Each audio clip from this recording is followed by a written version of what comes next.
to the VASR Stock Car Championship live here from Daytona International Speedway. The very first race of this league and series using the Xfinity cars for this season here. 15 races in total. You saw it on our Facebook page if you follow us there.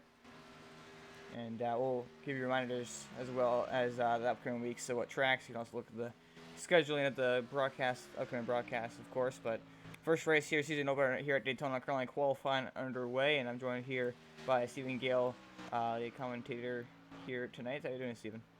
I am doing fiddly-tastic. That's good news, of course.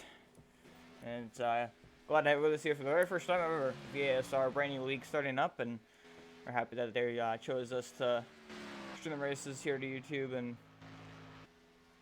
get some viewers going their way. Appreciate y'all watching here tonight on a Tuesday night.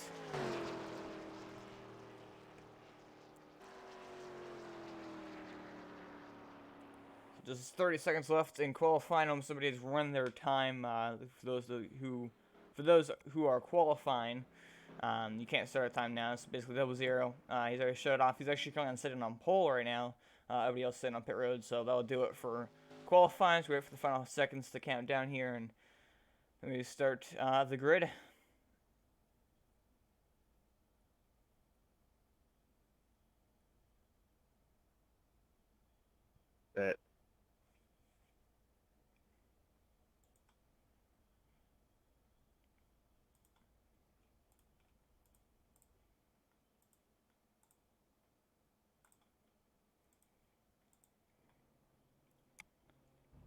Start the LCTV starting grid here in just a moment.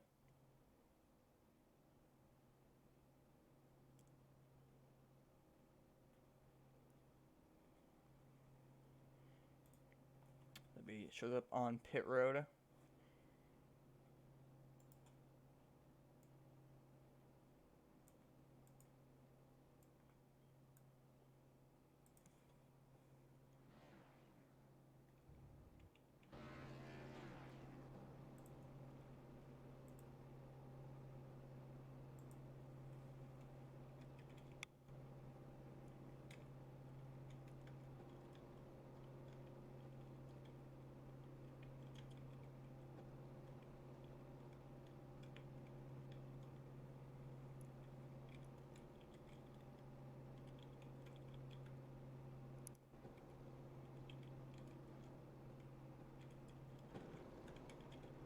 This is guys at the grid up here on up down the pit lane, taking out through the LCTV starting grid.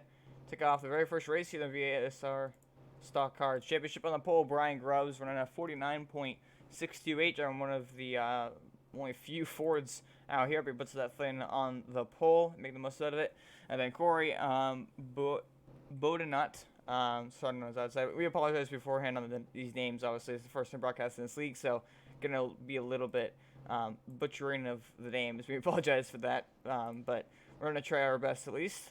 We're number 2 here, Douglas Carlson, and is outside Chris Edgepair, who actually races in the RCE series, so familiar face here on LCTV. We're number 3, Les Levy in the 62 machine, and then Cody Meadows in the 04. And then we're number 4 here tonight, Wendell Elliott, and then the 78 machine. He'll start off in the 7th, and then Tyrion Regis in the 35 machine. He'll start off in 8th.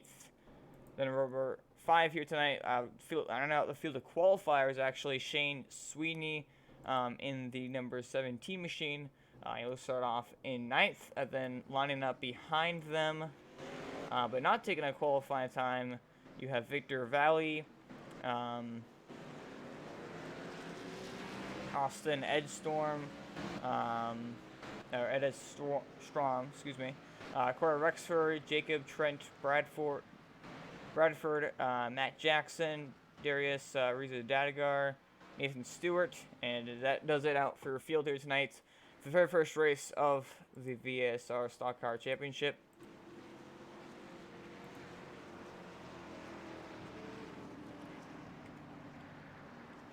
Looks like everyone's on track, but Anthony Possum, who missed the start,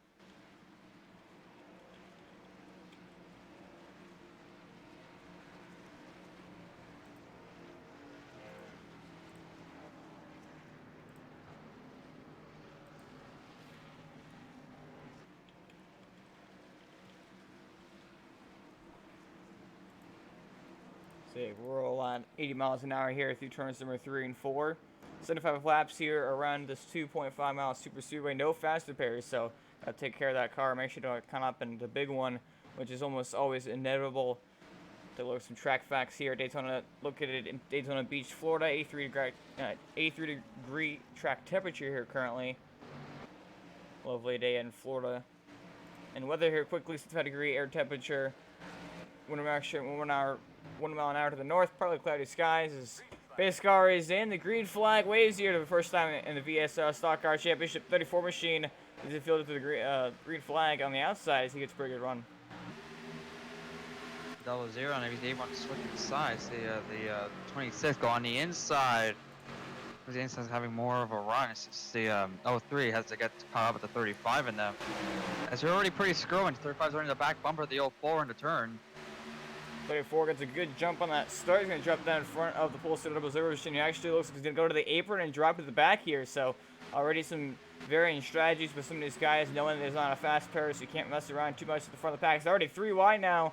Battling hard for the lead in just lap 1 already. 04 machine that goes to the inside of the 3. Then we're side by side for the lead. 35 lurking on the top side, going 3 wide actually.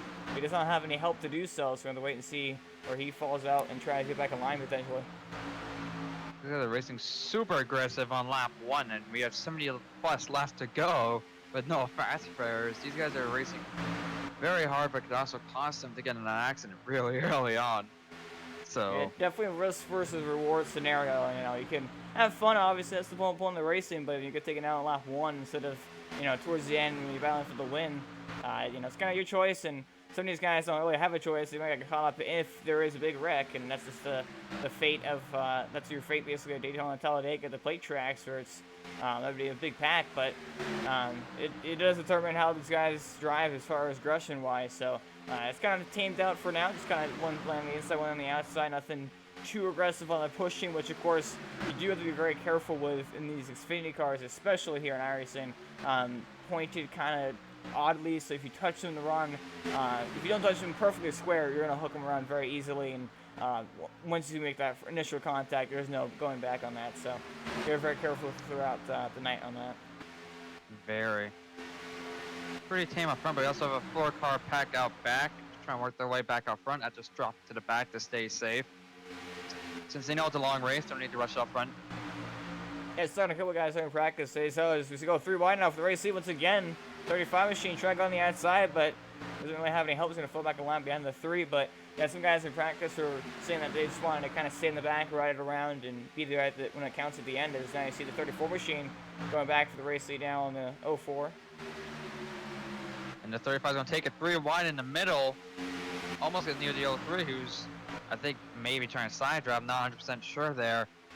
There's still 35 makes it to get second place from that move. Very aggressive move that actually worked for him that time, taking it 3 wide. 35 definitely moving around a lot, and it's paying off. He got himself to the front now. Actually looks the race lead on the outside of the 34 machine to push him out to a big lead, but again, you know, it's pretty easy to make contact, misjudge it, especially going 3 wide. It's possible Daytona, obviously, not to wreck going 3 wide, but, you know, especially earlier on this race, not really entirely worth it.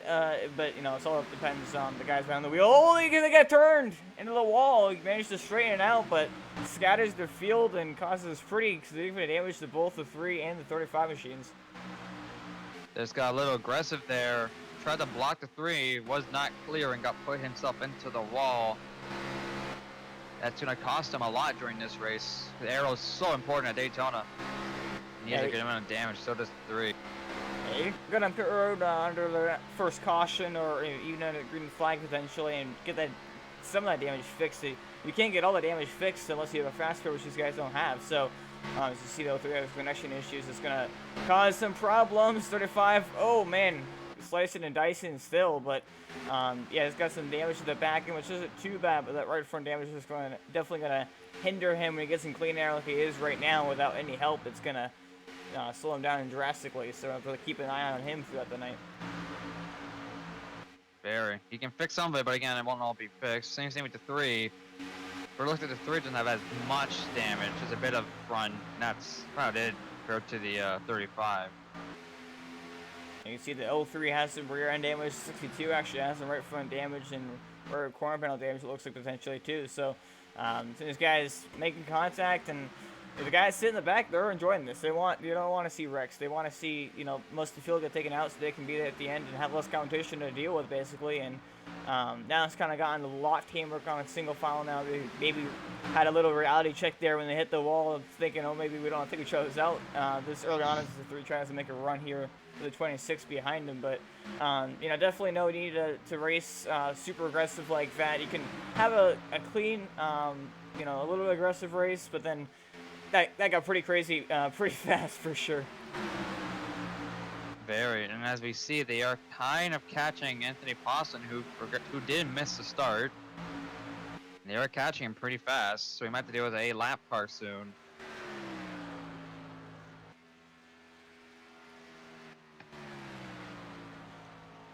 The only Toyota in the race, actually, fun fact. Yeah, all these work. There's always that one type. I would say Les Levy has minor front damage. Starting to compete up back at the front of the pack. Goes some contact in 04 and 86. Side drafted by the 04 and trying to follow the 34 machines, the 86, and going to get a little bit, still 3 wide now as the 04 looks like he's going to get clear of the 3 machine, but they the 3's in the wall. It's going to cause contact. Oh, there they go. Oh, they save it. They don't wreck it. But Save that it. 3 man, he has much more damage and is going to be slow.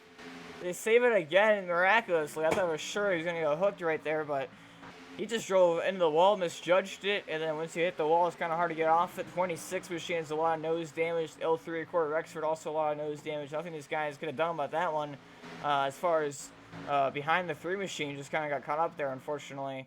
And that's just part of these plate tracks. Now we're about off the race lead. The 86 on the outside of the 34 machine, that being the 86 of Douglas Carlson. So they push there, but the 04 machine looks like they might both get clear. The 04 are going to chop the 34 really aggressive early on, and we'll have to see how it plays out. Will it lead to a wreck? Well, you see now, very, very aggressive driving is leading some accidents, mostly hitting the wall. And these guys should probably just stay single file, always double file, and just try just to go on to the end. Instead of trying to get past each other constantly and potentially right themselves by doing aggressive moves. Yeah, all these mishaps so far and little contact with the wall and each other have kind of spread this field out. Got like a pack of 7 cars up here, I believe. Then you got a pretty good sized gap at the L3 to 17. Then you got a couple more cars kind of scattered around. I got a big pack back here led by our Pulsar, the 00, who, if you remember, dropped to the back on the apron the very first lap while leading the thing. Now he's back here with the 78, 65, and others. So he's keeping his nose clean. You don't see a scratch on that car at the current moment as long as he doesn't get bumper hooked. Being back here, these guys should probably just, play it safe, not have to deal with the craziness up at the front of the pack that's kind of spread their field out and getting some people damage already. So as they are getting pretty crazy up at the front a little bit. 86 trying to make a run. I think he actually may have just gone past the race lead. But the 04 machine of C. Meadows. There's the 81 Matt Jackson, the 7 machine working together on the outside there trying to get a run. Looks like the 00 made that smart move, dropping back early on because he avoided those missed troubles. And I would say the 35 kind of making his way, not really. 26 also masked down because of the 3 hitting the wall. They pretty much, other than the front, everyone else is pretty spread out. Tiny, 2-car packs usually with 1 out back. Also, for your information, there are no stages in this league, so we're gonna go. We could potentially go green the whole way. Obviously, it's not a very likely chance, but it's definitely possible. And I guarantee you're gonna probably have at least seal. We got contact once again at 34 on the wall now, off the nose of the 86 machine, and that was just a classic bumper hook. And amazingly, again, he manages to save it after making contact with the wall, but. He slid up in front of the 86 to get a run. The 86 is never really lifted, got into him in the corner, and that hooked him into the wall. And probably you'll remember that for sure as we continue off this race. Is down you see off that the corner picture right there, the 31 machine of Anthony Poston. Without the draft at all, so he's going to get pretty much sucked up in these guys. Might be able to hand and tag the back of this pack and hope for a yellow to get his lap back. But obviously, if he goes green the whole way, he's going to be in deep trouble. Yeah, he forgot to start and it's going to cost him a bit, but we know they're going to be cautious most likely, and so far be the first one, and we're going to see 3 wide here. Can these guys handle it without causing a wreck? This second pack is actually catching his lead pack. They've picked up the 17 machine and the L3 who were drafted together. So now the second pack is kind of catching his first pack, and maybe we'll see another battle for race lead and the craziness we saw before. But these guys kind of racing each other too. So it, you never know when the wreck's gonna happen. It could happen with just a two-car tandem, just classic bumper hook. So. It always usually comes by surprise at these plate tracks. So the double zero machine getting pushed up by 62 machine. We're now running a top side for an interesting reason. Not quite sure what the strategy is there. Maybe they're actually trying not to catch the lead pack and just trying to draft together. Maybe they're trying now to fall back. But lead pack itself is, for the most part, tame. They've got two cars up here. It's on the 31 machine.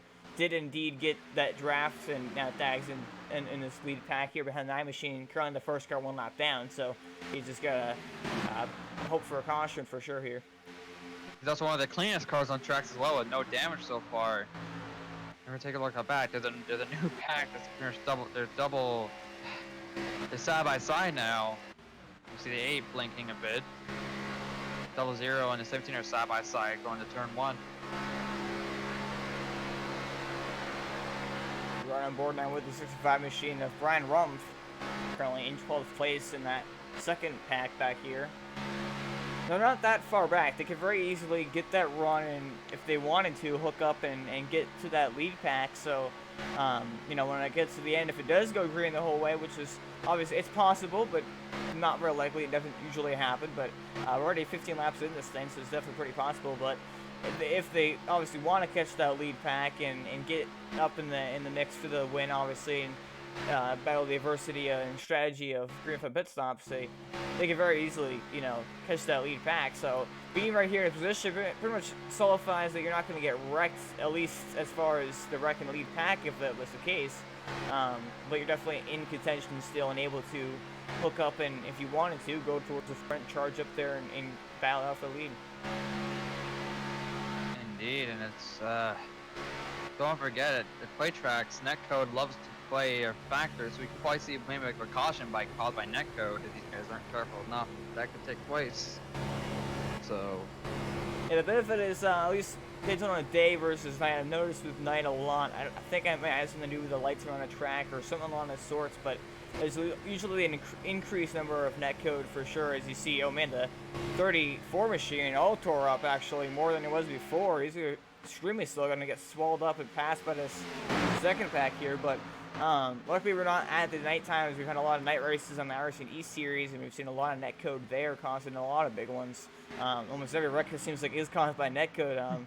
So it's a good thing we're racing here at the night times. You see these guys dodging the 34 machine, who's even slower than he was before, with more damage. So I'm pretty sure what exactly happened to him in this lead pack, but he's going to fall back to the back, might even lose the draft. So he's going to hope for a caution and try to fix as much damage as possible, as the 04 machine is still out front here and leading the field here at Daytona. Well, the lead pack is catching the 3 car, who has a lot of damage from hitting the wall earlier. This is something interesting, especially Anthony, needs that lap. Gotta get past it for the free pass. Oh, the 3 machine in the wall once again. Probably misjudged it, trying to avoid the leaders. Yeah, they were coming really fast. You can look down here, just trying to get it out of the way, and he's already accidentally hit the wall a couple times here tonight. So he's made another quick mistake there, but his car is pretty damaged. I mean, honestly, to be fair, at this point in time, he doesn't really have much chance. Obviously, he's going to continue to battle for position with other guys on track, but basically out of contention for the win at this point. His car is extremely damaged and slow right now. As you can tell, he might even head to pit road to try to get that damage fixed instead of staying out here hoping for caution, as he feels pretty spread out to do so. But actually, it looks like the 34 machine is going to come down pit road. So. Double zero, caught back the pack. Pat was 5 seconds behind, caught back to the main pack. Don't forget they were single file. This could get interesting here. Now we've got the whole field pretty much back together, minus the guys who've gotten damaged or lost the draft. So, including 31 machine who's currently a lap down. So, this could get interesting. We saw 3-4-1 in the very first lap. So, it's going to get pretty wild, I'm sure, here at Daytona. Oh, very. So far, Anthony has nothing to be worried about. He's still the first car 1 lap down. The second pack is almost there. The W is trying to get back to the 17 with the 78. Double-0 will get behind him in that draft, so he will be in the lead pack with him now.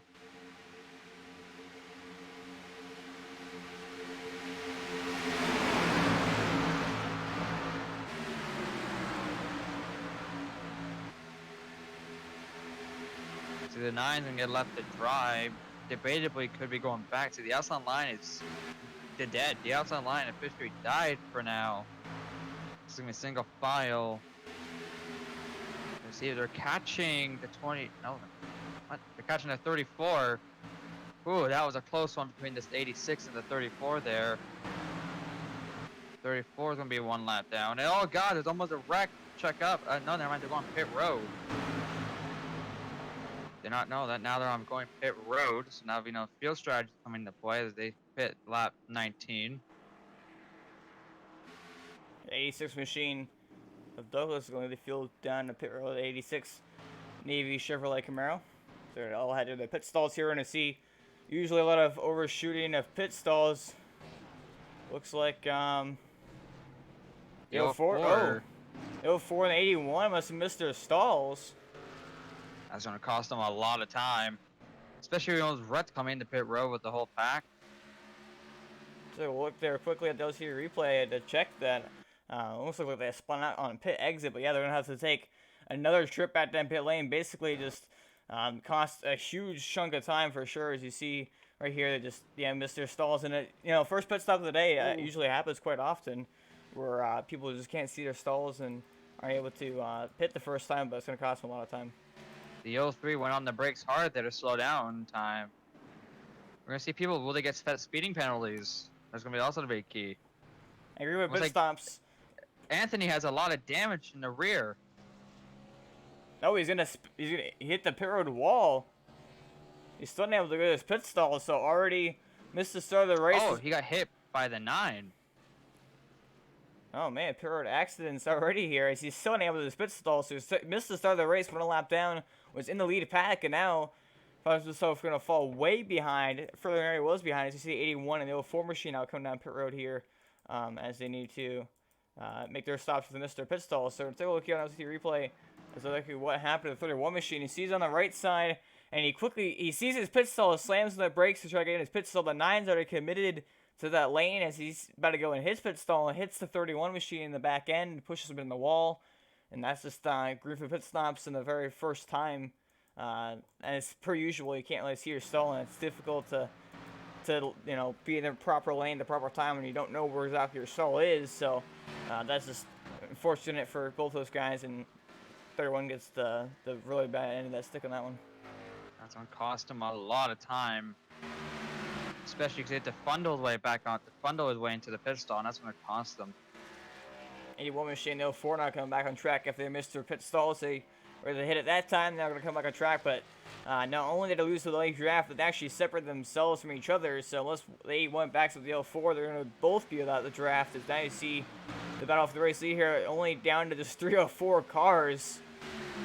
How the money have fallen for sure is 00 here, the 65, 78, and the 8 machine all here in the lead pack. That is it. Your 4-car pack for the race lead is the 803 is his second and a half back. He's lost the draft, so he's actually all by himself here. The 86 and the 17 working together. They'll probably pick him up here.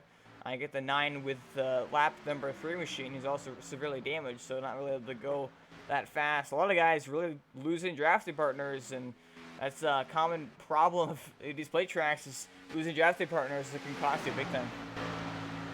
Well, we do know the 04 and the 81 lost a lot of time and went from the front to the back just because they misjudged and drove by their pit stops.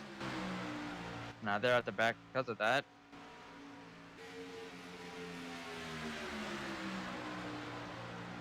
And the 9, because of hitting him on pit road, has a good amount of front end damage.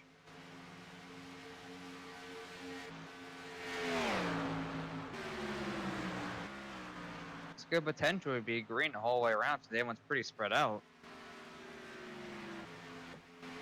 And I see the 7 machine working with the 3 and the 9, but both of those guys have a lot of front end, and the 3 and has some rear end damage too. So the 7, a little bit of damage to the back end, but he's clearing the nose, so he's way faster than these guys. But even if he passes this time, he's not going to be much faster without the draft. So he's in a really bad predicament right now. And basically, the only 4 guys left, unless something crazy happens, is the 4 guys currently in a pack. So unless a caution comes out or something happens, there's actually looks like Nathan Stewart's actually lost this pack. He's fallen back in the draft. I think he might be too far back to pick that back up. So maybe just be blown down to 3 cars here.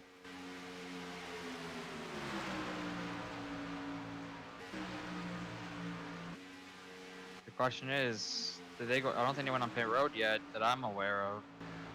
From what I saw, I don't know what they could have. But if they didn't, then they probably did. I don't know. The 86. I believe, yeah, they're catching the front pack pretty fast. Not pretty fast, but No, this lead pack, these 3 cars have pitted. I just checked right now. So yeah, they have come on the road. So this is basically just the 3 cars left for the win, unless we're only a third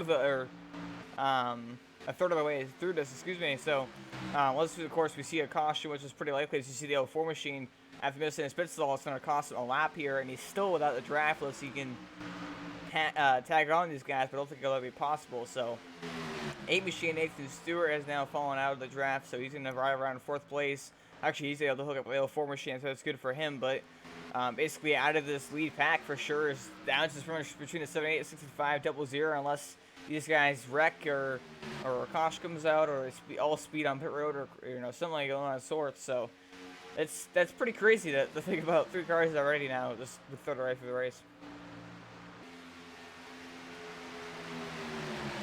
I would say just the regular half volley by neck, though. That's what everyone's hoping for. The caution to get back, where everyone can be at least side by side again. It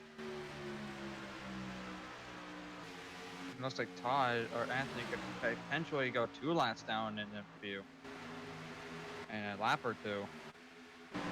They got another pack up here, the 81 machine, who was with the 04 beforehand, but then they got separated after they pitted. So now he's actually able to find a draft with the 62, 26, the 35, and the 31 machine. They have Anthony Boston, but Anthony Boston has a lot of rear end damage, which is pushing that spoiler, causing a little bit of aero damage on his tail Camrys, but it looks like he's able to tag on the rest of these guys. 26 has some damage to the nose after the contact there with the 3 machine. So a bunch of damaged cars can kind of just run together, I suppose, and try to keep themselves as far ahead of this leaders as possible. But 27 laps completed here of 75, and only 3 cars really in contention as far as being ahead of the other guys and with drafty partners. The 8 now, again, he is with the 04 machine, who's currently a lap down.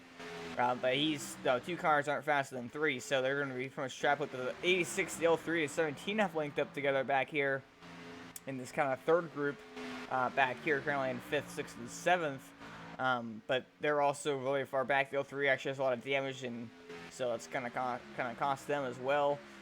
The 9 machine all by himself, excuse me, actually is the 7 who's blinking out right there. We got a 7 and the 9 linked together.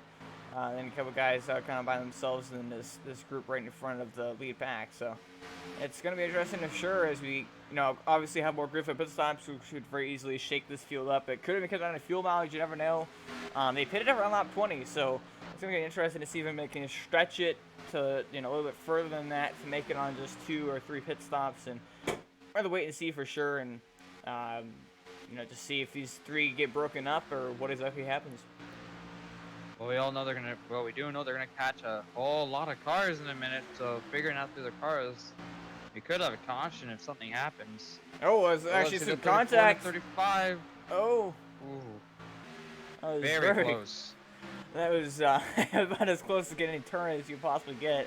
35 trying to block the 34 there, and I don't think they're on the same lap actually, so it's pretty interesting that that's happening, but I'm just trying to keep ahead of the rest of the cars in that pack, basically, and hold the inside lane.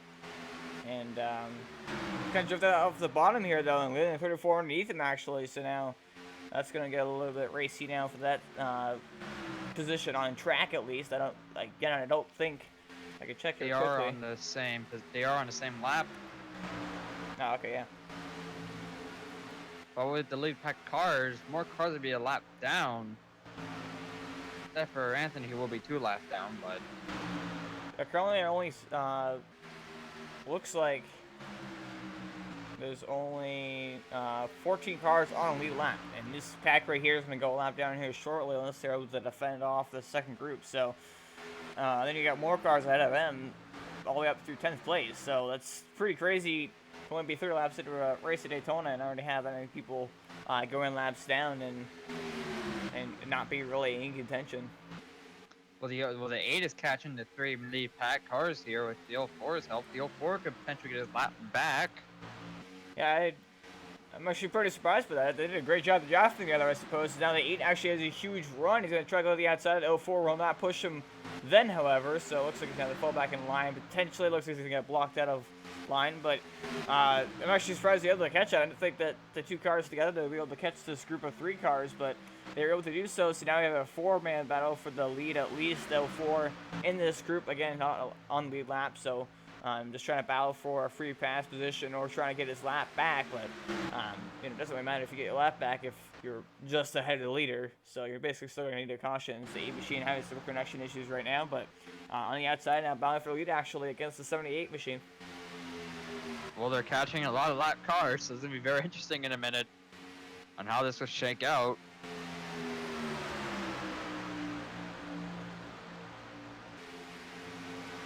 This 5 is not getting behind the 7-8 compared to the 04 with the 8. So the 04 just pushes the 8. They can get past the 78. Oh, as we see it. Oh! The leaders get wrecked. The 78-65. The 8 machine has a lot of rear end damage.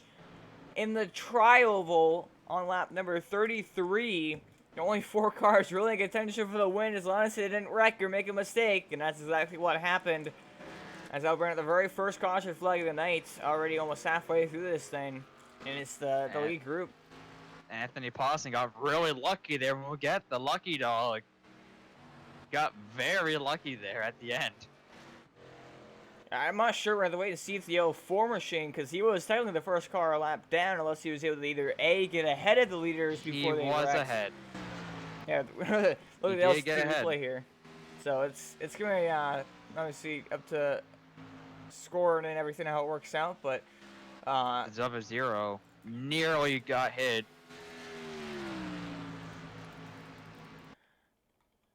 Pretty crazy as looks like the 3 machine is put behind the wall. He's having some issues early on in the race, so it's unfortunate for him, but Willis is down now to just 17 cars, and all of which now will be in the lead lap because of the fact that the 31 machine is in the lead lap. So we're going to take a look now and see exactly what causes, and I think it actually may have been the 04 machine. We saw him push an 8 machine to catch his lead pack. Well, he ended up pushing him a little bit too much. Accidentally pushes him through the tri-oval, causes him to get turned down the track into the 65, the 78. The 04 did hit and get involved in that. I believe, as you said, Steven, I think he was ahead of the leaders. He scored on the lead lap. So yeah, that will give the free pass position as the double zero did an amazing job to get through that. As you see the 8 and the 65 making hard contact right there. More so for the 65 as that was right on the nose. Double zero man got really lucky there with netcode by his side. The 78 clipped him, but because netcode, it went through his car.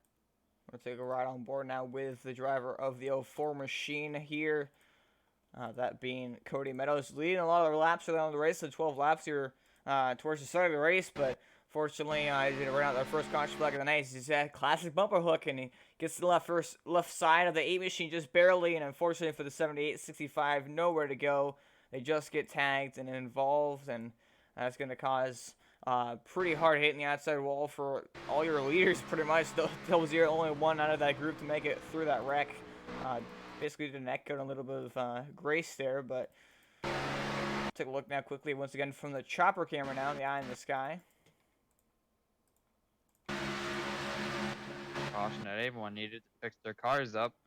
Yeah, definitely got the race for race see, and saying cautious breed cautions. We might just see that happen here in the best case scenario. As you see the double zero machine, yeah, he would have gotten tagged the right rear, but luckily he was able to kind of just slide and sneak on through there, and have some netcode by his side. As you see, not too much damage to the 8 machine. He just kind of got turned and down the tracks. He has some nose damage, a little bit of rear damage as well, but nothing too serious. As I go live look here, but 30 Roll Machine going to get his lap back, as you see right here, currently coming off turn 4 at the full speed. So that'll pretty much put your entire field, besides the 3 who's already retired, back on the lead lap.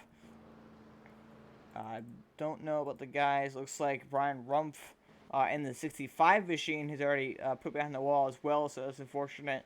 That was us down just to 16 cars, so this gonna get pretty interesting here on out, that's for sure. We saw the aggressiveness on lap 1, so the question is what will the aggressiveness as we already are past halfway now.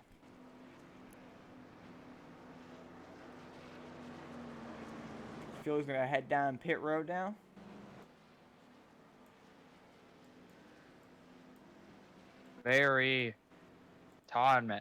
Anthony got really lucky there.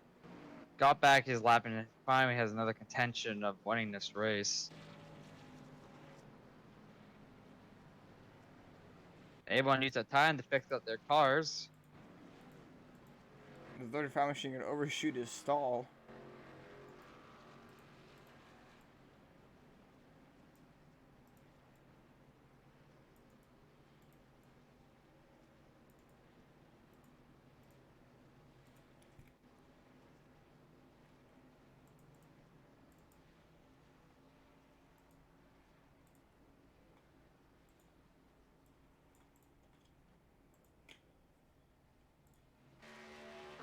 Well, as these guys are all already making pit stops here, line back up to the observer machine. Your leader here currently, your pulsar actually back out front now. That being the driver of Brian Grubbs. So started first, currently in first, led 5 laps here so far. Pacing the first caution flag of the night. We'll be right back after short messages.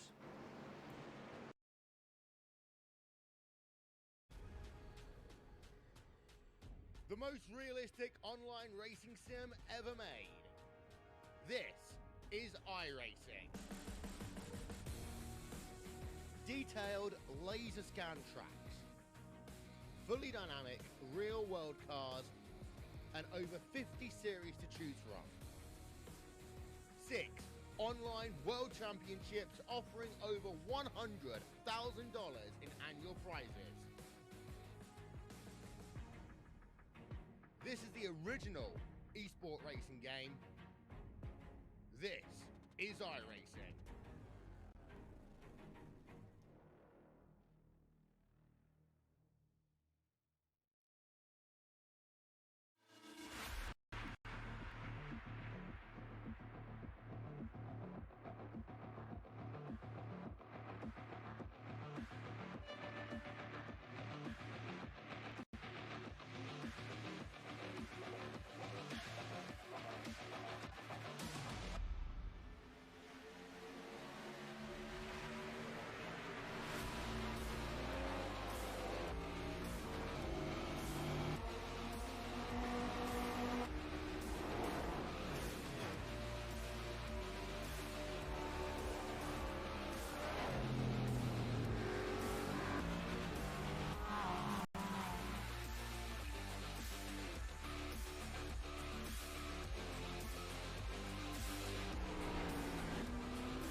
Alright, we're back to the VASR Stock Car Championship here. Race number 1, season number 1, Daytona. Is his car is back down pit lane here for the first restart of the night. Green flag is out. We're backing away here once again from Daytona on lap 38 of 75. The inside lane, the double zero had a great restart.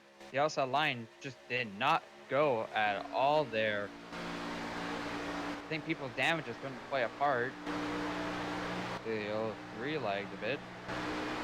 The completion of this lap will mark halfway here, so we might see the tendency to pick up more. I mean, we saw the intensity obviously in the very first lap of the start. Now you see the 86 machine with a big move to the outside here. For the race lead, he's going to sneak in front of the 17 and the 03, who had a huge run in the back shorts right there. Played that move perfect. Now will it pay off? As the question, the 00. We have to back up to the 81 and the 04 on this inside lane, which is pretty much guaranteed the 86 machine the race lead. He's going to get pushed up ahead here, but 17 gets clear, drops down, just barely in front of the 00 machine. Very close. Too close for comfort potentially, but worked out all right for now. As he's going to get the race lead here once again. He's leading at the start of the race, but then kind of fell back after the stops and everything. So he's back at the front. Aggressive driver at a 00. So here Brian Grubbs the outside, gonna try to side draft. As he didn't have any pushing help from behind. This is 17, just a couple of car lengths back here. 81 machine now gonna try to push the 86 of Carlson up ahead, and it looks like he's gonna get cleared as he go up in front of the 00 machine. He's trying to go for the race to lead. Looks like he's looking for it, but he might stay in line behind 86 Douglas Carlson. It looks like he will indeed do so. So 86 we should be at another lap here. That caution, believe it or not, benefited the 04 and the 81 the most. So now they're back out front, trying to compete for this win again. I think only a few cars actually don't have any damage at all, actually, in this race.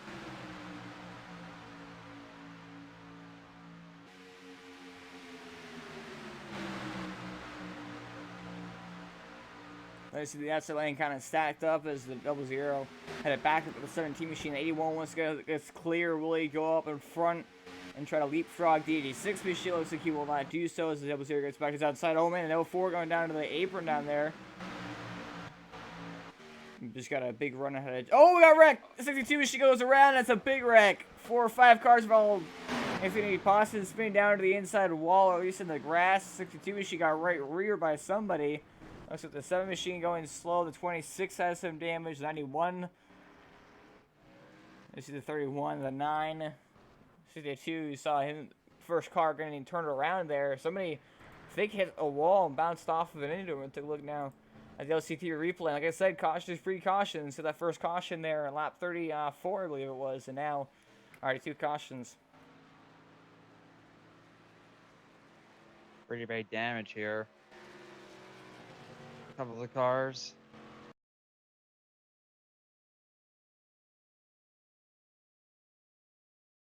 We'll take a look now exactly what happened here between the 62 and whoever was on his outside. So it looks like up here, oh, we got the 35 machine who we saw slice of dice in the very first couple of laps. Got into the back of the 62 machine. Looks like he went to go up the racetrack to try to maybe make a move. The 62 actually kind of came up to try to block him at the same time as the 35, kind of coming down a little bit. And they just got together. 31 machine right there. The 9 going to get hit by the 62. It looks like 31 piles in, nowhere to go. Then you see everybody else. The 9 machine gets turned around up into the 35. Then it looks like the 31 goes down, hits some more guys. This hits the 62 and looks something else. The 31 actually jumped it. Riley Cross jumped it.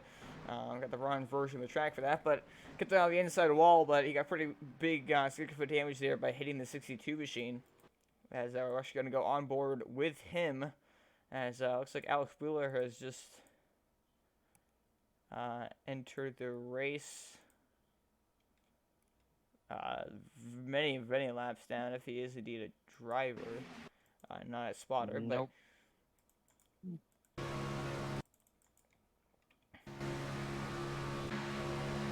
take a look now, right on board with the 31 machine as Anthony Poston. He's a pretty good look at this, being right behind these guys.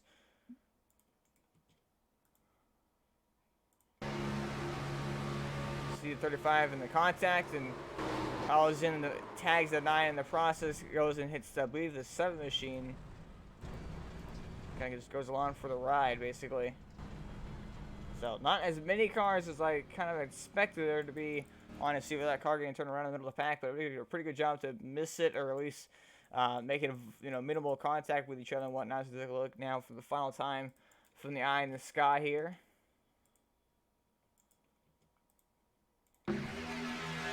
You see, kind of racing it. Oh, actually, he got 35. Actually, kind of tagged the left rear.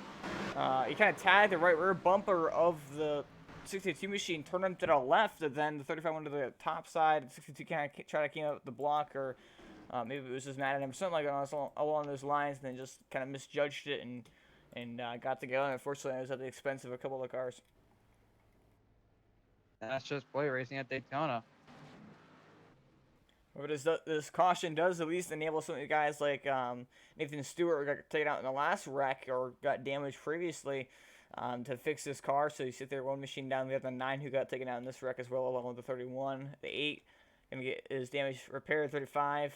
And 1 looks like he just came off the road. So already willing down the field here continuously, and I don't think that took anybody out specifically in that wreck, but definitely damaged and hindered a lot of guys' chances at trying to get the victory lane here tonight.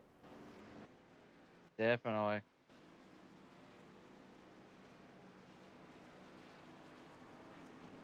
As we're just past halfway here under the second caution flag of the night. To look now at the race summary here so far. 43 laps completed, 32 laps to go. We've had 8 lead changes so far here. Only 2 cautions, of course, as you know. So, pretty good race on our hands here so far. Hopefully we can finish it off strong like we did on the start of the race.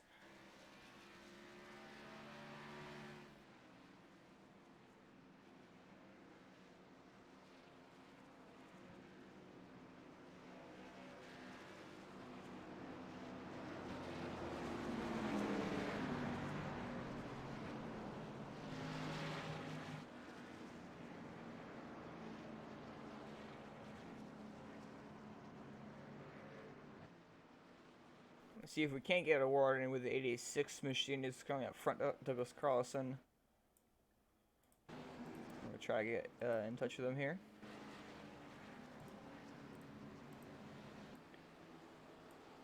Are you copy there, Douglas?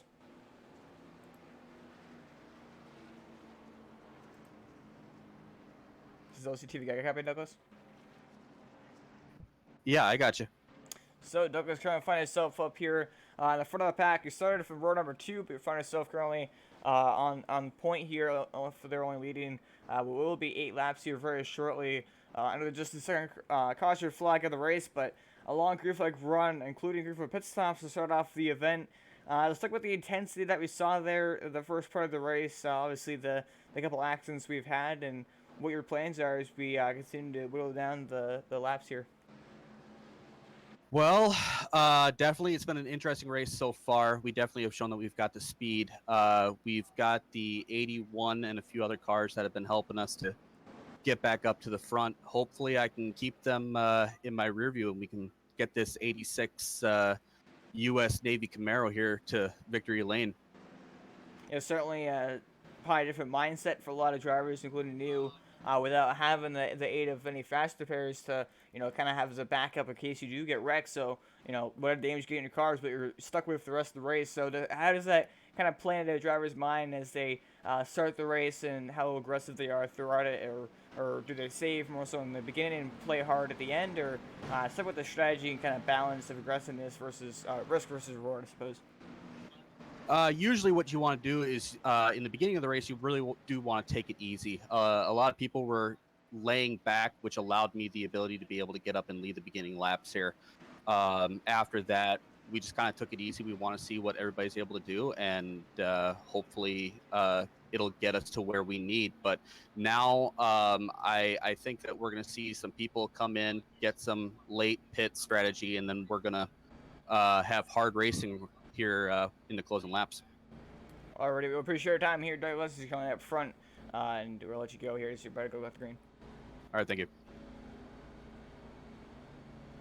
As driver of the number 86 machine, Douglas Carlson, currently up in the front as you come around on board with him. Field is stacked up, backed up double foul here for the restart as we get set for just the second restart of the night.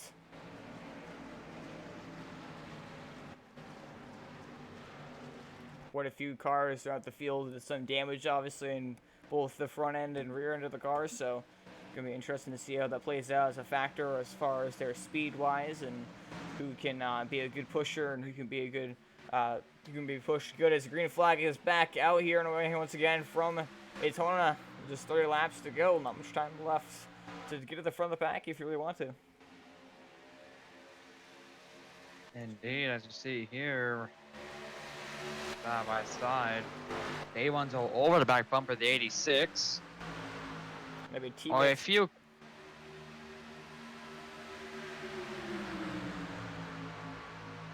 Teammates working together here up in the outside lane. The 81 machine, the 86, as you heard there. Interview the 86, the 81 being his teammate. Doing a great job pushing with those. You see 3 wide now that the double zero going through the middle around the 17 and the 7. Great move, pretty aggressive, but it worked. He finds himself up here at the front of the pack is now the inside lane. The 04 machine of Cody Meadows. The rest of these guys down here at the bottom going to get a huge run. Corey Rexford right there. They got a 26 machine down there. So 04 will actually lead this circuit around the track as we continue to dwindle off. Now just 29 laps to go for Daytona. Still the 03 trying to push the 04, I believe.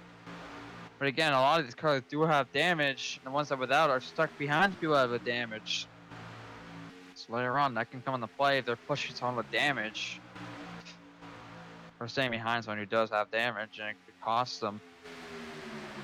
You see 81 is going to bumper hook the 86. No! Oh, and he saves it. Is he overcorrect? Still spinning it. Does not get tagged. Everybody does a great job to avoid the 17, the 34. And that's... interview curse. That's all I got to blame it on. That came back. That's really unfortunate 86 machine. And luckily, I don't think he hit really anything. It's kind of just got pushed, got turned down in the 04 machine, but didn't really get any, obviously got damaged, but nothing too severe. I believe he gets him probably, 20 seconds optional and maybe a little bit more. And we're waiting to see exactly how much damage that is going to play into a factor here. But classic bumper hooking by a teammate at that. We took a look now on LCTV replay of exactly how this happened. He's going into turn number 3. Let's talk about the top of the show. Bumper hooks happens all the time. Those bumpers do not line up well, especially when you go into a corner and you just see he was actually pretty square at his bumper, but it didn't line up properly. He's going into a corner, turned him down the racetrack. He tries to save it. Gets hit by the 04 machine right in the driver's side door. The 03 going to get a little bit of damage here as well. That 26 you see slowing up there. 04 did a great job to save that. 03 did a great job to miss the 26 and the 17 doing a great job to miss the 86 as he tried to save it. He also did a great job to keep it off the wall and to keep it really everybody else's way. So looks like mostly only left side door damage and a little bit of corner panel damage for the 86 machine. So he still is in the fight for sure. But a pretty big scare for sure as the entire field almost got taken out right there. Indeed, but my thing is, I'm just shocked the caution came out, honestly. It's not like anyone spun, but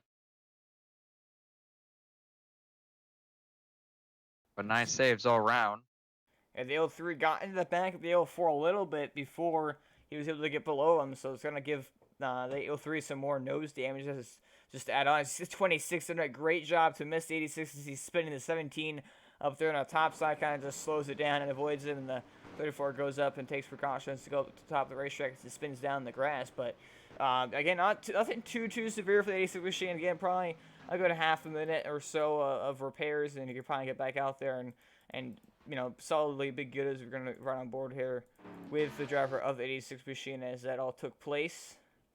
Doing a great job to give as little damage as possible. See, just getting pushed that extra right here in the lead, getting pushed by a teammate. This classic bumper hook is thrown down the track, gets hit, and luckily he was able to get straightened out with the 04 machine and spin out. And you avoid getting hit by the 26 or 17 there, and it kind of spins it down the grass. So again, nothing too severe. He's gonna get that car for the most part fixed up and back in contention. But just another caution to add to the list of cautions, pretty cautious, that's for sure. This caution is good for people with damage. They can use this time again to repair that damage you had earlier. So this caution is good for some people.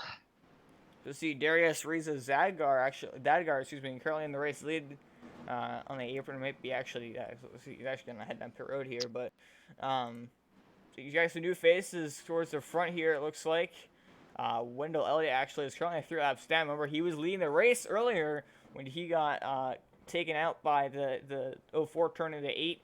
Got turned on the track, and unfortunately, it was just the wrong place, wrong time. Got hit in the right corner panel, hit the wall head on, and got hit by somebody else there and launched up in the air. So he's going to get a lap back here. He'll go just 2 laps down, but extremely damaged. 2 laps down, only in contention. It's Brian Grubbs, your pole sitter, finds himself back up at the top of the chart here. Yes, he does. Has to take a look at people still coming out of pit road, fixing damage.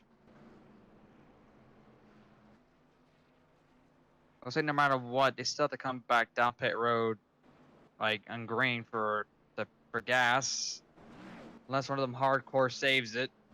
But Yeah, we saw about a 20 lap run, so we're going to go back green with about 23, 24 laps to go. So yeah, it's going to be a couple laps short for some of these guys, but if we get one more caution, I think that'll pretty much secure being safe in fuel, as honestly pit another caution.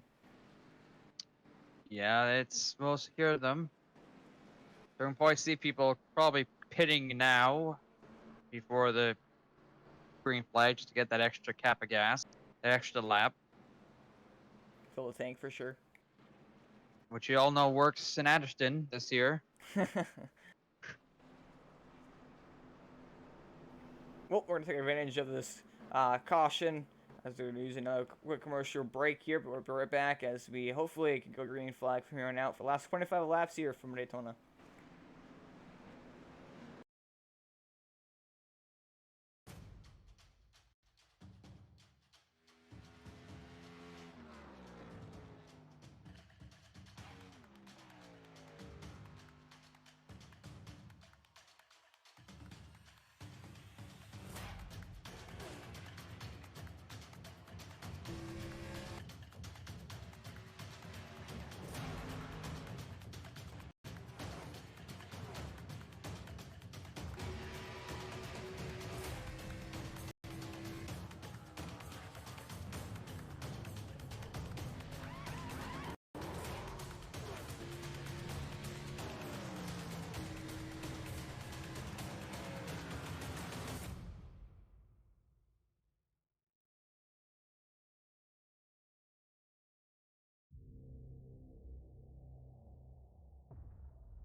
We're live here to the VASR Stock Car Championship live here tonight for the Daytona International Speedway. So we're going to go back green flag here. Space car making his way down on the pit lane. The green flag is now flying here. Double zero machine. Brian Grubbs repulsed. Leave the field back to the green flag here once again. 26 machine up there on the outside. The L3 core Rexford trying to push the double zero with the 17 now falling in the line behind him. So the 26 up there with absolutely no help up the top side. It does say all the cars are going inside for this run. The double zero at so far up front, other than 17, has the cleanest car. I see those 4 broke away from the pack. Yeah, it's pretty surprising that, honestly, probably has something to do with the damage a little bit. As you see, the 9 and the 31 hold up pretty much just the entire pack, actually, as they both have damage. The 04 going to take them 3 wide by himself, just to put a perspective how much damage these guys have and how much they're going to slow down because of it. The 8-1 machine looks like he's going to get around the 9 machine finally, but almost everybody in this pack, except for the 86 and 81 for the most part, has severe damage, so it's going to hinder, and the 04 machine as well, excuse me, but they're going to probably catch the lead back here shortly, but the 04 trying to pass 81 for 5th place here. It's going to cost them more and more time to continue to sidedraft each other.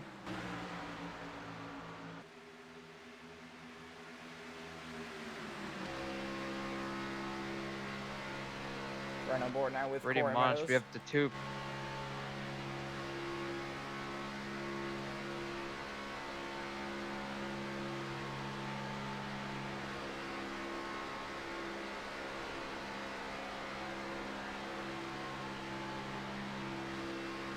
So now he's falling in line behind 81 machine to Matt Jackson, but not really up to his rear bumper. So it's going to get interesting to see here as he doesn't really have any help behind him either. He says that group, which is now catching him actually a little bit. But I think if all these guys are going to get single file linked up together, and they can definitely make a charge to that lead back and try to link back up together with them. As 86 machine going to pull up with the rear bumper here of the 04. Actually, he's going to try to pass on the outside.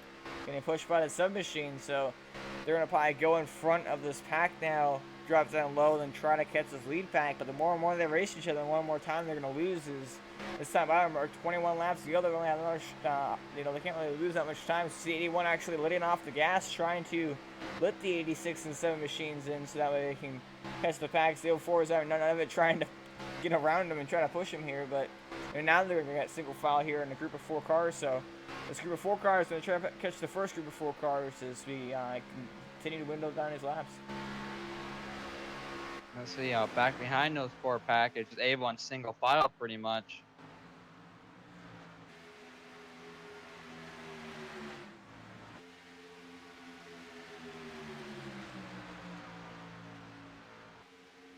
This time balance car saw finish line on the trial floor mark 20 laps to go, so just 50 miles left in this race from Daytona. So season opener, everybody wants to win it. League opener, I should say. If you want to call it, it's the opener of everything in the series, brand new league. So everybody's gonna want to be remembered as the first winner ever in the VASR Stock Car Championship. So quite a bit on the line, of course, and good way to kick off the season. Obviously, winning the first of 15 races.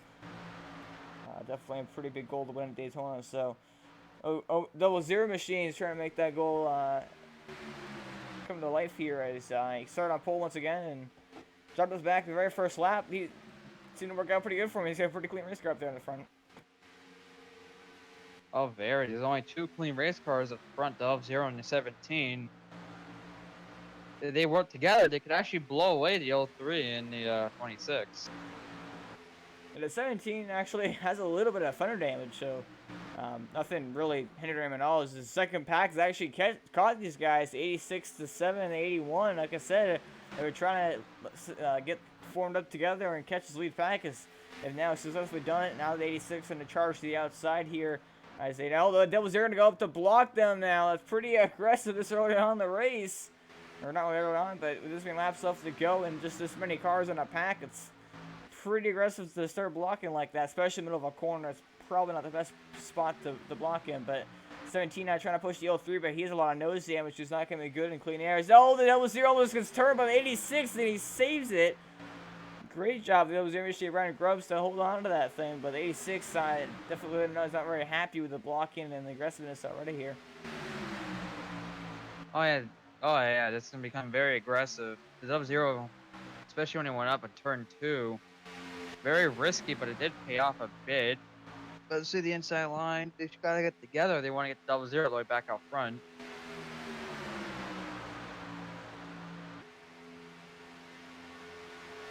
Basically 4 cars versus 3, and the 3 are trying to get a run on the top side. And you can make it work if you get down in the corner panel side draft, and then in the corners, the bottom side is the fast way around here at Daytona because of the fact that it's a choice way around the track, obviously. But then the banking is higher up there, obviously. So when you come off of the corner, you get more of a run, more speed coming off the corner down the straightaway. So you really get that run up there on the top side, and you kind of usually are faster than that straightaway in that case. So it makes it pretty even, which is why you see them usually side-by-side double file and just kind of in a pack, not really able to pass each other, but able to side draft, get pushed ahead, and then kind of leapfrog.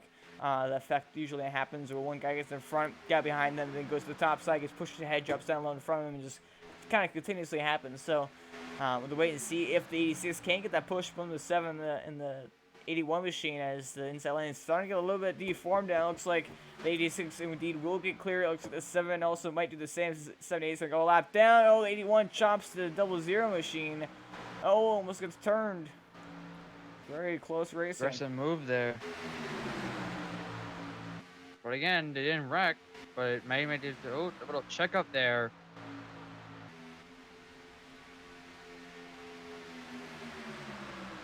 So actually, You guys are being very aggressive.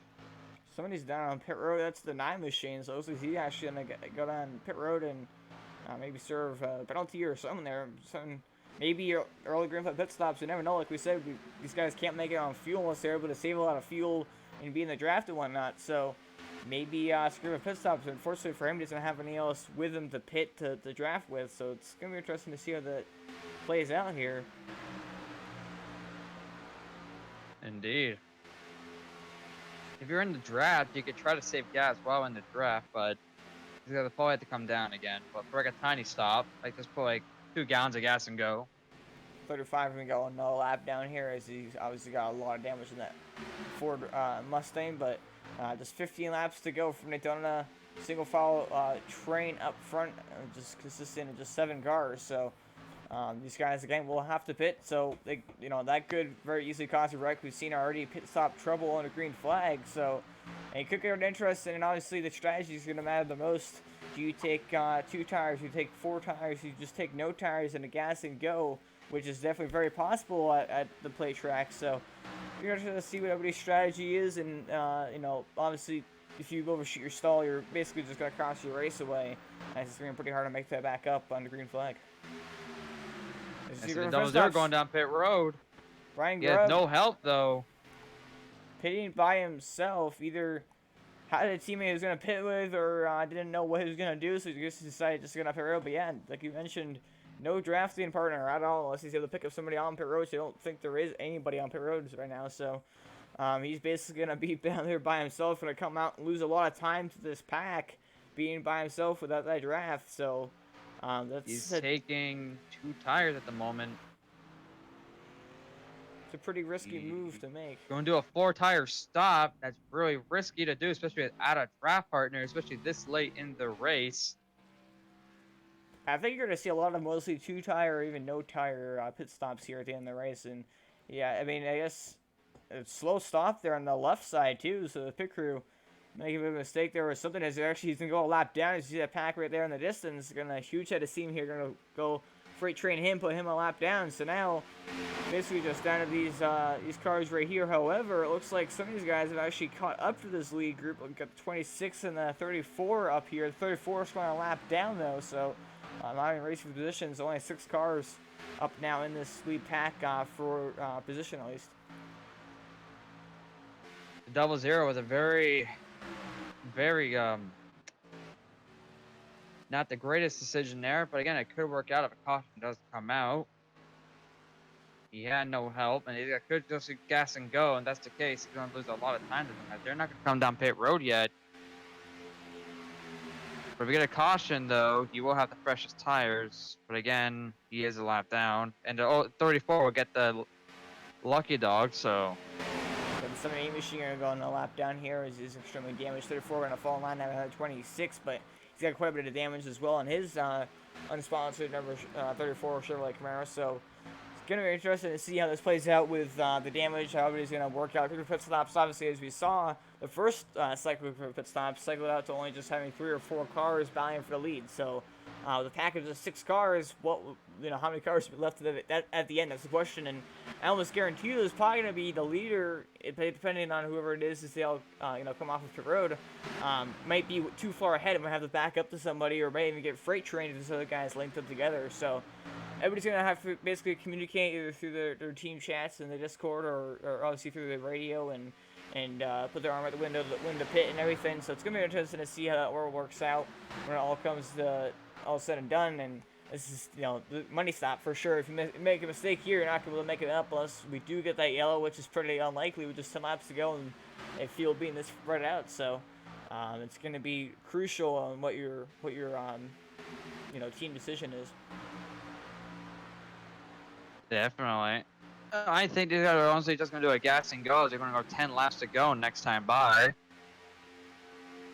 Yeah, they don't come down pit road yet. They're only going to be a couple laps short. So taking tires is honestly, even 2 tires is going to cost you a lot of time you don't need to use, basically. You don't need tires at plate tracks unless you go, almost 100 laps. in which case you're obviously going to have to take the tires, but 80 laps or so, I believe, is the tire limit. So, you know, these guys obviously very easily pit. They've only gone about 20 laps or so on their tires if they've taken tires on the recent pit stops. So tires aren't even close to being an issue at the moment. It's all about that fuel. And they're going to be a couple laps short, so they're probably going to take, you know, a couple gallons of fuel, not even a full tank of fuel, and go back out there pretty much just splash and go and go. It's the 26 machine all by himself, just using that side draft to give himself a couple positions here as once he's going to get ahead of the L3 machines. Now we're going to see if Griffin stops. It's the money stop for sure. 26 is out by himself with the 34. Looks like nobody was really going that fast. Nobody's speeding, at least what we could tell up here. 86 machine lead the field down onto pit road here. 81 going to go in his pit stall. Looks like he's going to lock it up. Oh, 81 overshoots his pit stall massively. He's going to back it up. That's going to cost a lot of time. And the L3 also overshoots his pit stall. The 7, a lot of people mess up their pit stops. The 7 undershot his pit stall. So a lot of bad pit stops. L3, the 17. 86 off pit road first. First in, first out. L3 gets a huge run on him, though. Actually may try to pass him here.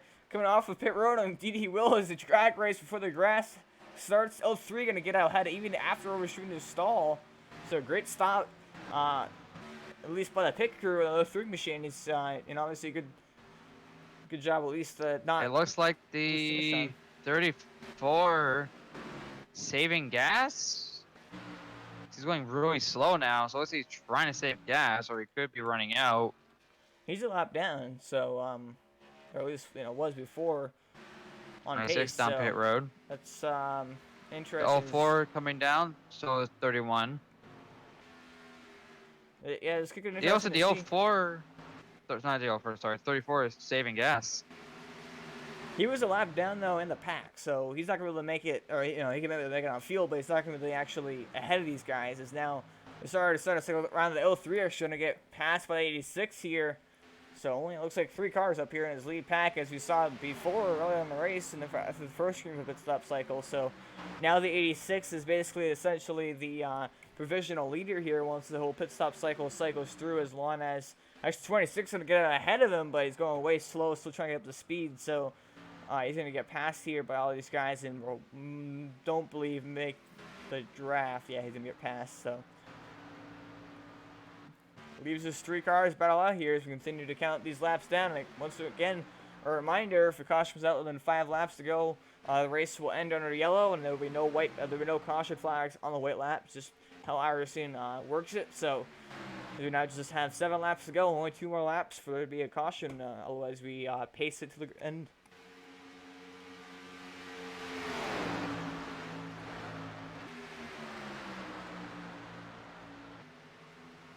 You see the 03 locked bumpers right there with the 86-17, a little bit further back, but still right there, obviously able to do it. It's a 26 by here by himself, but then you got the 7 actually catching up to him here. So these guys could get linked together and potentially make this a 5-car race for the lead. Nobody else is too far back to the 04 in the front straightaway, so he's way too far back to make anything happen. So it's pretty much just these 5 cars to try to battle out here. Can the 26 and 7 link up and catch these leaders? That would be the question, as that's pretty much the only chance they really have at this point in time.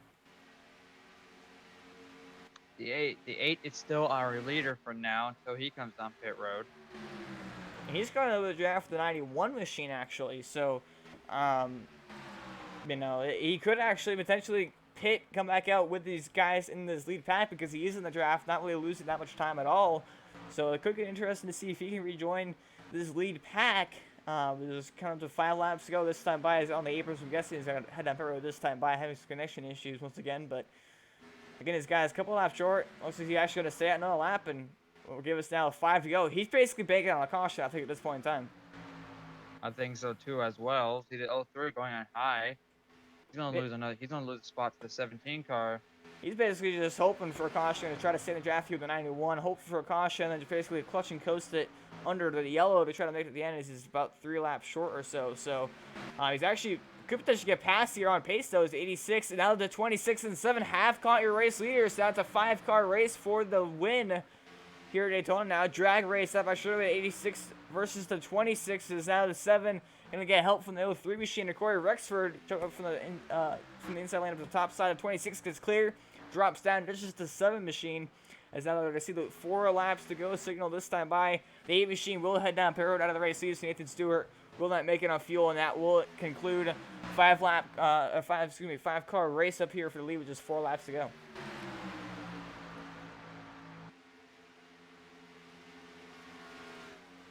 So now we have some guys to help out. 3 cars is pretty much just one guy pushes another to the victory. But now we have a little bit more of a battle going on our hands here. As down to 7, going to try to push the 86 who just lost the lead. Going to try to get back ahead of these guys and try to get that lead back. And basically, the position you want to be in, it doesn't really matter. It's all up to how you want it to be. It's basically just opinion. You could be the very back of it. Try to get that big run, and maybe, if they wreck, you can miss it. You won't be the very front of it. You got to try to block, and it's difficult to do that. So the guy in second, try to get that run, get that push. So it's really intense, and, really, there's no real good necessarily spot to be in this moment of time. So you got some more lap cars up here that could play a factor. It looks like the 91 machine up there. The advantage goes to the 86, though, who does have a cleaner car than a 26. But again, flight racing especially, you can be at the back, but you still win the race pretty much. But you gotta make the move pretty soon. Make it too late, and whenever we do anything. So 91 gonna duck through the apron, gets out of these guys' way. Great job by him to take that knowledge and get out of the way. These guys for the race lead is now the 03 and the 26 and the 17 kind of balance, leading the 7 and the 86 get a huge gap. They could either help them pull away and battle just a 2-car race. But I think what might happen here, if these guys in the 3 back here, the threesome, can get linked up together, they can actually get a huge run on these 2 cars in the lead and build up that run for the win. We're going to wait and see how this exactly plays out. At 26, it looks like he might fall behind the 17 machine. Now they're going to single file, and it looks like they're going to try to build up that run on the 2 front cars here. As they're almost going to go to 2 to go soon. The 17 to 3 caught up to the 7, but the 26 fell back a bit. He's going to rely on a crash for him to win this race. Returns number 3 and 4 still single file. Looks like the 26 is kind of falling back, so he's not going to have a chance of this unless they'll wreck because he's lost his draft and has a lot of damage. So now 4-car race for the race lead. 2 cars versus 2 might be white flag is going to come out here at Daytona when we're circling around this 2.5 mile speedway. 4 cars currently single file. I doubt they're single file to come across the line. 86 leads the train currently. Going to try to hold off the 7, the 03, and the 17 as they're going to try to work together here. Well, we see the move. The 03 looking for it. 17 willing to help. Now the 7's going to try to push the 86. So does he try to make a run for the race lead? 86 up the block. Contact. Oh, there's contact more. They managed to save it this time. And now it's 3 cars versus 1. 86 holds on to it. Great block on the back straightaway. But now they're going to try to hold on through 3 and 4 for the final time. The 03 machine all over the rear bumper of the 86. As Douglas Carlson and Corey Rexford to come through the trail of the short shoot. 86 looks like he might have it. Does the 83 have anything for him? No! 86 machine will bring it into victory lane for the first ever time in the VASR Stock Car Championship. First ever race here of this league and at Daytona, and it belongs to the 86 machine of Douglas Carlson.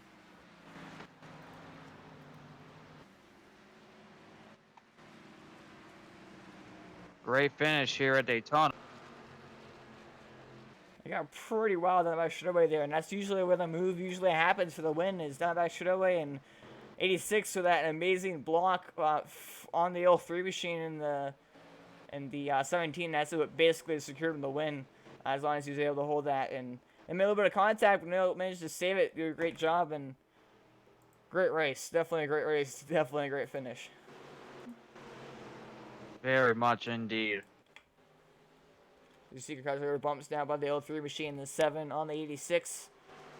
Respect for sure. Down the 86. Gonna burn down here, celebratory fashion on the front stretch here at Daytona. Do some donuts in the grass, step the grass a little bit. Douglas Carlson is your race winner here tonight. The first ever race in the VASR Stock Car Championship.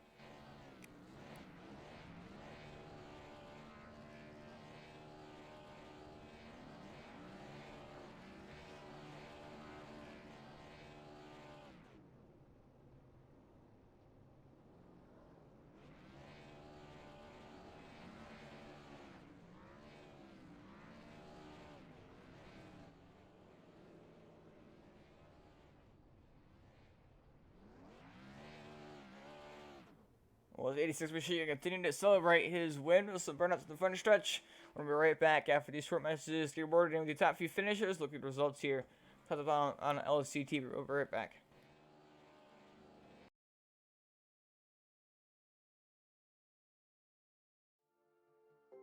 Deep in the heart of Texas, where Martin Kroenke becomes a three-time world champion of Grand Prix racing. Martin Kroenke is once again a world champion, and it is Coanda 1, Coanda 2, Coanda 3 in terms of the championship.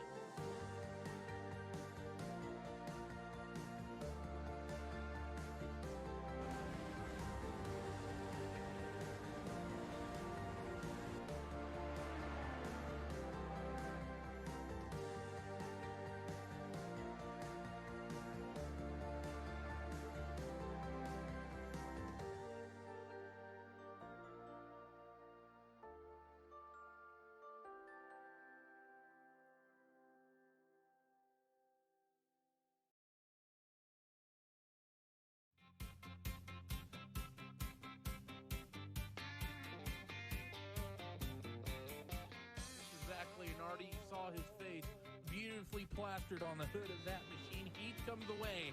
Not only is the winner tonight, but with the championship comfortably in hand after issues came to the OSET of Howard Weaver. Second place.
Mike live here at 2 Daytona International Speedway. So we're going to look at post-race results here, as along with interviews with the top three finishers in order here tonight. So first up, third place finisher, Victor Valley in the number 18 machine.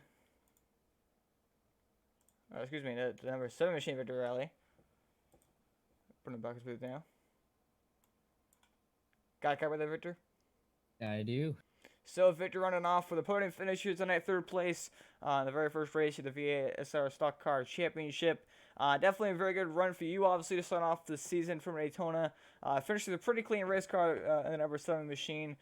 Did not quite get the win, obviously, you wanted to start off with. So the contact there that about straightaway that got a little bit scary there for a few seconds. But overall, pretty clean race, only a few cautions and some craziness here and there. No fast pairs, so definitely a huge variable as far as how we drove out here tonight. But stuck with the race for perspective, what you thought was really fun, and what obviously maybe you thought you could have done different to try to put yourself in position to win. Honestly, I think I did everything as best I could. Obviously, I had a couple mishaps on pit road. There was no short short amount of excitement for me in that race. I was always kind of riding in the back, just kind of hanging out. And then if I got hooked up with the 86 or the 81 or 8, I was going to work with them most of the race. And when I did, I kind of was able to move up towards the front. And then, unfortunately, through that green flag cycle in the around like in the lap 30s or so, I kind of got shuffled away from them. So I started working with the 9, and we were doing a pretty good job. But unfortunately, I think our damage was slowing us down, and that was just kind of it for us. And I was thinking, okay, well, if there's no caution, that's kind of it. I'm just gonna have to ride here and hope, honest to God, something happens. And thankfully, there was caution there, and caught me back up to the field. And I told them, hey, we gotta pit when we can, and you know, if we can make it to the end here, we can make it to the end. If not, we gotta pit. And I made the call for Matt, Doug, and myself to come down pit road with 10 to go, and seemed like it worked out pretty well for me. Unfortunately, there the 17, I think he was just trying a little bit too hard to win the race, and more power to him. He's trying to win. I'm trying to win. We're all doing our own thing there, and unfortunately, it almost cost everybody there, except for Doug, since he was ahead of it. But I held on to it and brought her home P3. Yeah, obviously a good motivation booster looking on as we continue on throughout the season. You look at a different bunch of racetracks, mile and a half, some short tracks. Obviously, Daytona can usually be called a wild card, but definitely, that's definitely good. Obviously, for you to come out with a third place finish on a race you could have easily gone take down a wrecking. So obviously, a good news there, of course. And speaking of the wrecks, obviously, no fast repairs definitely played a huge role with any damage you got. You were basically stuck with the rest of the race. So did you feel like that kind of maybe changed how aggressive everybody was driving? We saw ultimately only 4 cars at the end. Obviously, that was conflicted a little bit with green flag pit stops, but only 4 cars there at the end. Did you feel like that really changed the shape of the race and how it all kind of worked out? Yeah, I think it really did. I think it made drivers drive a little bit more smart. Unfortunately, we still make mistakes. Obviously, I saw it right in front of me when the 9 got taken out. I was actually going to work with him and get through the field, but unfortunately, that big wreck happened and it took him out and a lot of other guys. And by that point, it was just a couple cars that didn't have damage, and I was kind of one of them. I obviously had the rear end damage from the first pit stop cycle, but it seems like after I got most of that damage fixed, I was able to have maybe the best car in the field. I was able to push Doug right by everybody, seemed like, and help him win the race. Yeah, definitely. Obviously that first pit stop was under green flag, and that really looked like it definitely threw a lot of you guys off trying to find your pit stalls for the first time. Obviously, in the first green flag pit, the first pit stops under green flag. Easy for me to say. When it's going on pit road, you know how much is on the line. You can't really make it back up unless obviously there's a caution later on in the race, which there ended up being. But it seemed like a lot of guys were having issues. A couple guys missed their pit stalls. A couple guys, ran into each other trying to find their stalls. So talk about the challenge of trying to pit under green flag for the first time, not really necessarily knowing where your pit stall exactly is. Yeah, I mean, honestly, that was really difficult for me, and especially with a lot of cars already coming down pit road at that point. I'm just trying to look to the left, try to see my sign, and everybody's sign seems like it's either white or yellow or something. And unfortunately, my sign was white and yellow too, so kind of made it hard for me to distinguish which pit was mine. And I just kind of was like, well, I'm gonna take a shot here. If I miss it, I can always back and get it again. I'm not gonna try to, overshoot it. But I'm just gonna try to be as conservative as possible. Coming in here, and unfortunately, I think somebody in front of me coming in checked up, and I had to go a little bit high to avoid the back end of, I think it was Matt, and I got just clipped by Corey Rexford, I think, and it almost cost everybody right there the race. And thankfully, we were able to hold on to it then.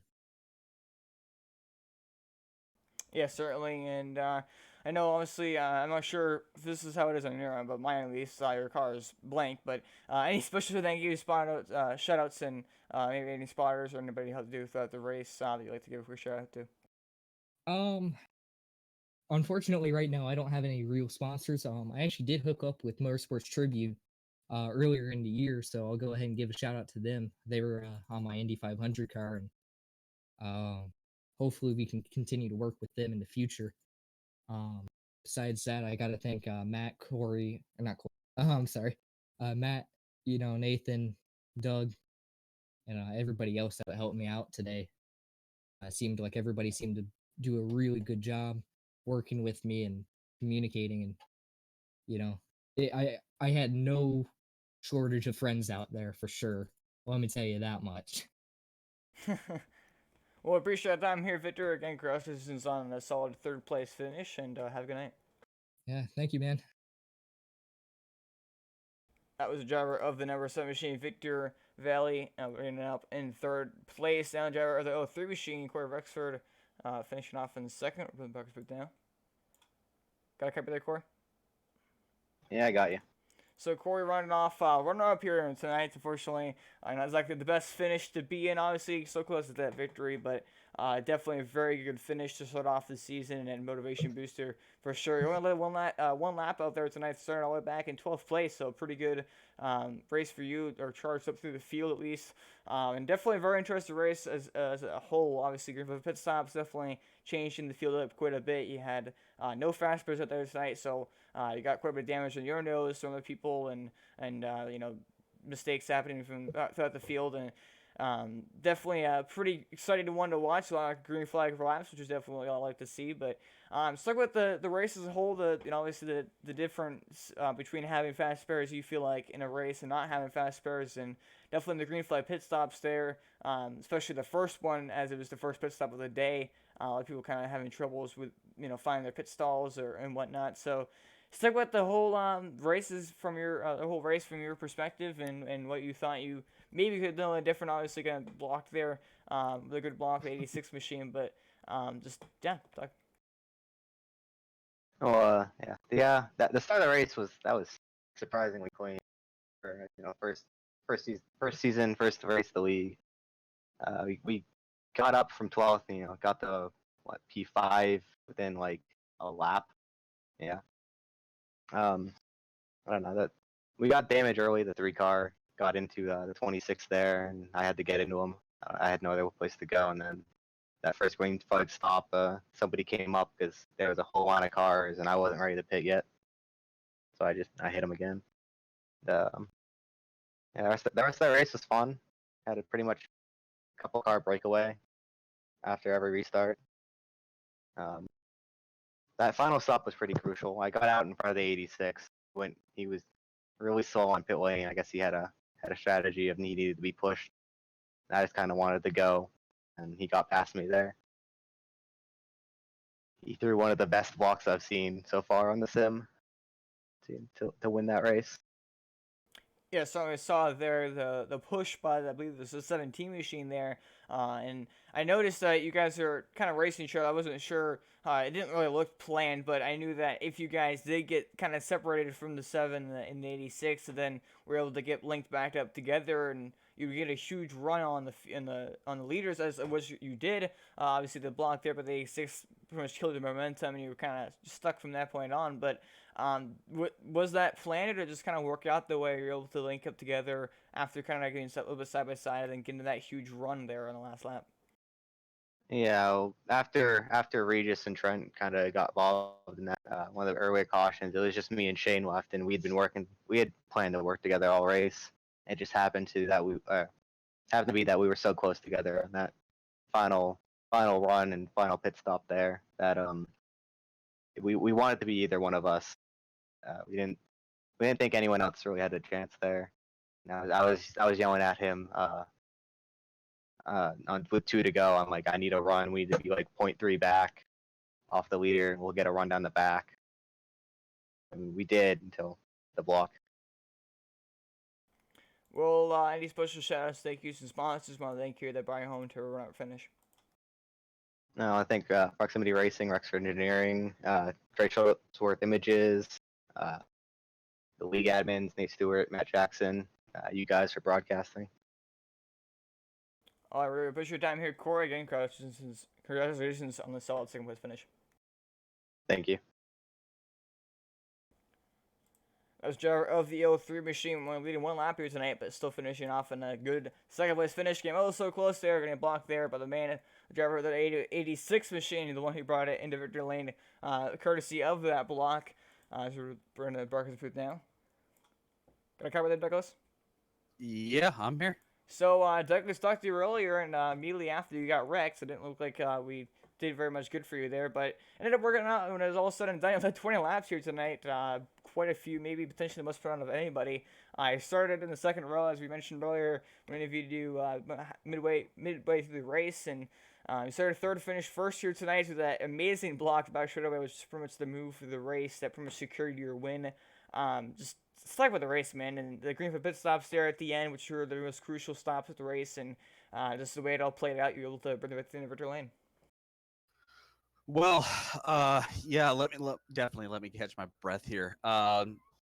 First off, I want to say thanks to Matt and Nathan and Victor for setting up these events and all that, and for working with me, for being willing to go and let me provide my little bit of input and everything like that. We had an amazing car all day. I knew that it would be one of the fastest ones on the track. Coming to when you guys had talked to me and we had the little bit of an incident. Thank you for that, by the way. Yeah, we didn't know if we would have the car to be able to get back there, but I had Matt, I had Nate, and I had Vic. They were talking in my ear the whole time, telling me, calm down, get your car fixed. And luckily, we were able to avoid as much damage as we possibly could on that. When we got back together, we had decided that we would try to see if we could work together, see what we could do.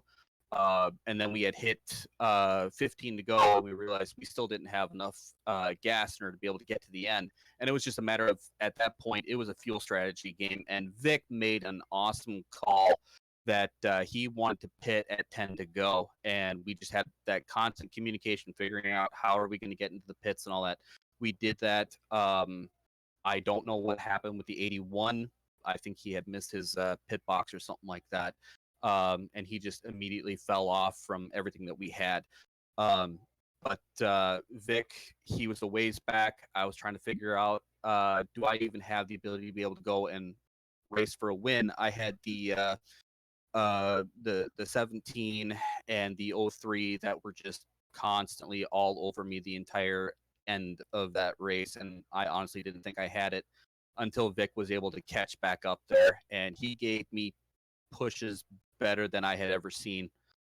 We came to 2 to go, and the 03 and the 17 had laid back, and I hear Vic screaming into my ear, they're going to try to get a run. You might want to do something. So we stayed in it as best we could, and then when I saw that they had the biggest run that I had ever seen in my life, Vic had said, leave me, go, and I drove it straight up, and I don't know how I was able to get that car to stay straight for that amazing block at the end, but we were able to keep the 03 behind us without damaging the 03 and without damaging my car anymore, and amazingly, that's how we were able to finally push it towards the end. Yeah, certainly. Just interviewed the 03 machine. He said it was probably the best block he's ever seen here in Iris, and so definitely compliments from him, obviously, and a lot of respect from all you guys. Nobody getting mad at each other. Clean racing. It almost looked like they were gonna wreck behind you there a little bit, but they were able to get it back going straight and basically hang on to it. So definitely the way we wanted to finish it off. Great racing there at the end of the green flag. And speaking of green flag, the green flag runs were really extensive here tonight. Already 2 green flag pit stops. We only had, I believe, about 3 cautions. I believe 4 cautions maybe. I can check quickly, but pretty long, or pretty good for 75 lap race at Daytona, especially for a series opener, a league opener. Obviously, we know. They've done recruitment races and everything, trying to get, the good guys in, the bad guys out, but definitely a good way to start off this league for sure. And plans on racing the rest of the season, and maybe thoughts, if you are, on the next upcoming races. Yeah, definitely. We are going to continue to race in the series. A little known fact is the fact that this is actually my first league race at all on iRacing. So to come into it with an amazing group of guys. And I have to give a huge applause out to every single driver that was out there today. They were all racing amazingly. They tried to keep it as clean as they possibly could. There wasn't a whole lot of complaining or anything like that. So it was really good racing for that, and definitely it's going to keep me around. My wife is just on the verge of screaming in the background as soon as I get off of this. And she said, definitely, this is probably a really good birthday present with me turning 32 here on Thursday. So definitely, we are going to enjoy the win. We are going to prepare ourselves for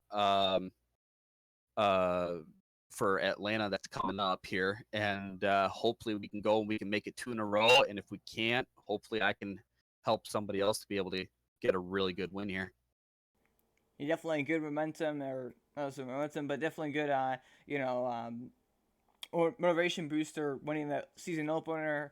Obviously, great things looking forward for you. But also, we had a completely different racetrack at Atlanta, going from a super speedway to a slick mile and a half. So it was really exciting to see what we see there, of course. And you think you're pretty good at Atlanta? Have you had past experience there?